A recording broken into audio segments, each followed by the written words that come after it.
As we discussed earlier on in the program, and as is marked on our website at civiccentertv.com on our local news page, the Michigan legislature is considering legislation that would permit colleges and universities to apply for alcohol sales licenses for college football, basketball, and hockey games as soon as this fall. We're joined now by the athletic director at Oakland University, Steve Waterfield, joins us now on the Michigan Megacast. Steve, thanks for being with us today. Yeah, thanks, Tyler. Good morning and happy Friday. Yeah, happy Friday to you as well. Thanks for being on the program today. So this would allow applications for licenses to sell alcohol at sporting events for colleges and universities, for football events at football stadiums, as well as arenas for basketball and for ice hockey. For a university athletic department like yours, and for a university in general, what sort of impact would these alcohol sales have, financially, but also on the athletics culture, particularly for fans at places like Oakland University? Yeah, I mean, if you look at Oakland, I think the financial piece of it would certainly, it would be some net revenue, but it would be minimal compared to a Michigan football game, a Michigan State football game, just given the number of fans that you have in those venues. I really look at it almost as much of a customer service and fan amenity aspect than really a revenue piece of it. And we would look to do things in a way that would be safe, provide a great venue for our fans, but give them that option. And I think studies have shown that schools that have offered this at sporting events in other parts of the country, some of the alcohol-related incidents have declined because of it, and it's hopefully addressed some of the binge drinking that occurs before, and then the use of alcohol during the games there. So it really is fan amenity. I think things have changed. I've been doing this for about 20 years in athletic administration, and it clearly is one of the things that's become more and more common across the country. So having that experience in athletic administration and kind of being able to put yourself in the perspective of some of the larger universities that have tailgate experiences like a University of Michigan or Michigan State, even Central Michigan or Western, what sort of an impact would legislation like this have on preventing some of those public safety hazards for students especially, but also for those that are visiting these campuses by having these permissions for sales of alcohol inside the stadiums as opposed to only outside of the stadiums before games?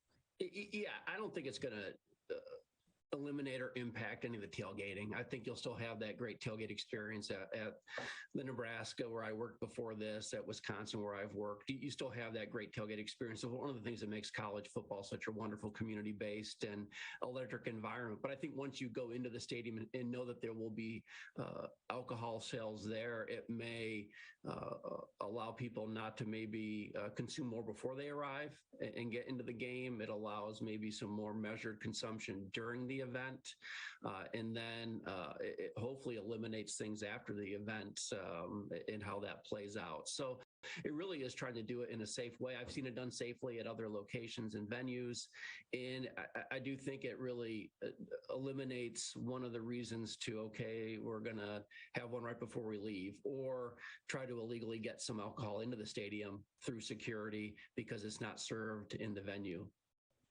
We're joined by Oakland University Athletic Director Steve Waterfield on the Michigan Megacast as the state legislature is considering passing a couple of bills. One would be House Bill 6289 and the other is Senate Bill 1125. Both have been referred to the Senate and the House Regulatory Reform Committees for consideration. These would allow alcohol sales at sporting event venues, stadiums, and arenas 2 hours before and 2 hours after games in public areas at the university as well. And so, Steve, for Oakland University, it's not a small university, but it's not a significantly large university like the University of Michigan or Michigan State. That being said, these sales can have a significant impact, too, on athletic departments such as yours and universities such as Oakland University. What sort of impact would this have in that regard to help enhance the experience of sporting events and maybe even attract people to Oakland University for hockey games as well as basketball games? Yeah, I think you're right. I mean, if you focus on our basketball, that's the primary kind of fan-based sport that we would serve alcohol, given the proposed legislation. About 4,000 people capacity-wise at the arena.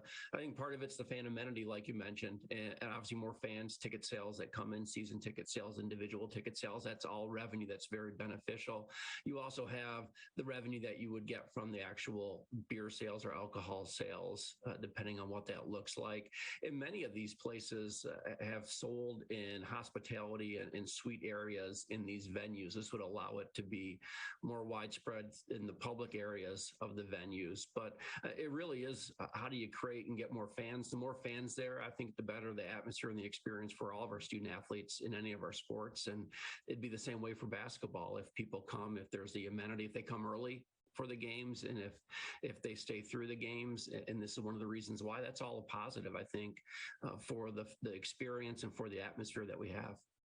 We're joined by Steve Waterfield. He's the athletic director at Oakland University, joining us on the Michigan Megacast. More information on the athletic department at Oakland University can be found on oakland.edu. That's oakland.edu for more information. There's also been a lot of other great news that's been happening within the athletic department at Oakland University. I want to give you an opportunity, Steve, to talk about some of the recent successes, including your athletics department being awarded the McCafferty Trophy by the Horizon League on Wednesday of this week. Can you talk about that award and what that signifies for your department?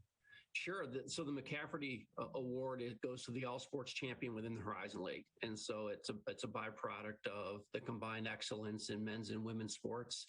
And Oakland won it last year, and we won it this year as well. And what makes it even more special to me is we were not just the top overall athletic program in the Horizon League this year. We had the top men's sports programs and the top women's sports programs. So it's a kind of the triple crown of excellence. And it really is a credit to our coaches and student athletes and the support that they get through all the different departments within athletics, and obviously the sport at the university level with President Peskovitz and others. So it's just neat to see that. And 2 years in a row, I think 4 out of the last 5, there was a little pause because of COVID where they didn't award it when everything shut down during COVID. So we'll hope to do it again in next academic year. Other good news and other awards being sent to Oakland University this year include cross country and track and field runner, as well as a softball player being named the 2022 Cecil and Coleman Medal of Honor recipients. Can you talk about that honor and give us some information on the athletes who received that honor? Sure. So the Coleman Award is, I would say, arguably the Horizon League's highest honor for student athletes. It looks at their academic record, their athletic success, and their community service, leadership impact. And Connor Getz, men's cross country, track and field student athlete, and Madison Jones, a softball student athlete at Oakland, swept the Coleman Awards this year. And I think it's the first time since maybe early 2000s that the same institution had both the men and women's recipient. And maybe I think just the third time overall in the Horizon League history. But Connor and Madison, their academic accolades are remarkable. I mean, very near 4.0 and all academic honors within the Horizon League. Their athletic and accomplishments fantastic, whether it's at the Horizon League championship level, Madison leading our softball program to the NCAA tournament after winning the Horizon League championship this year, and then their leadership, being engaged in community service events, leading their programs and doing things within the community. They check every box, and they are a reflection of all the great student athletes that we have here. And I'm so proud that they were recognized by the league for that Coleman Award honor. We're joined by Steve Waterfield on the Michigan Megacast. He is the athletic director at Oakland University, joining us on the program today. More information on the athletic department, including these honors for the department itself and the athletes of Oakland University, can be found on oakland.edu. Oakland.edu is the website for more information on athletics at Oakland University. Steve, we've seen in recent years that Oakland's athletic programs, as the university has continued to grow, have also grown and continued to have successful momentum moving forward. You look at the basketball team that has had several players that have come through and either had NBA opportunities or had opportunities at other maybe larger programs as well, while albeit remaining successful in the Horizon League and competing year after year. Can you talk about the momentum of Oakland University and its athletic department and where you see this going in the next coming years and how you're developing this athletics department? Yeah, you mentioned men's basketball. I watched Jamal Cain. He's on the Miami Heat Summer League roster this year. So I watched one of the games last week and saw him play. And I'm really proud of what he's doing, pursuing his dream. But we had a great year. I mean, you look at success, winning conference championships in men's soccer and softball and women's golf and swimming and diving, which 44th consecutive on the men's side and 28th consecutive on the women's side, softball. And then our newest varsity sport, esports, was actually in the Rocket League World Championships, one of 16 teams in the world to make it to the finals. Our first round game, we beat a team from Berlin, Germany. And so all of that momentum really continues to drive forward. We've had broad-based success here at Oakland. I expect to have continued broad-based success with the student athletes, coaches, and folks that we have here. And it really sets that kind of standard. You see that internal competition within the sports programs of, hey, these teams are winning Horizon League championships. Let's try to win one this year for our program and our team. And that success, I think, begets more success. We're joined by Steve Waterfield, the athletic director at Oakland University on the Michigan Megacast. Steve, another couple minutes before we'll say goodbye. Anything else at this moment in time that you'd like to say about the impending legislation, proposed legislation that would allow alcohol sales at basketball, football, and hockey games on college and university campuses in Michigan, or anything else going on in the Oakland University Athletics Department? Yeah, I think as far as the legislation goes, I'm not surprised it's been proposed, and I'll be curious to see how it goes through the legislative process and what's finally decided. It would position the state of Michigan more consistent with its peer institutions, not just in the Big Ten, but also Mid-American Conference, Horizon League, other institutions there. So I'm not surprised.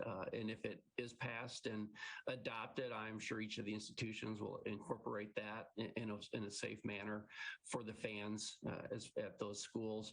And it's just, obviously, summer is a slower time for athletics, but we're gearing up for the next academic year and certainly encourage folks to come out and watch our student athletes and teams compete this coming academic year. You can find all that information you need and how you can watch them compete and keep up to date with Oakland University Athletics by visiting oakland.edu. Steve Waterfield, thanks for joining us today. Hey, thank you, Tyler. Have a great weekend.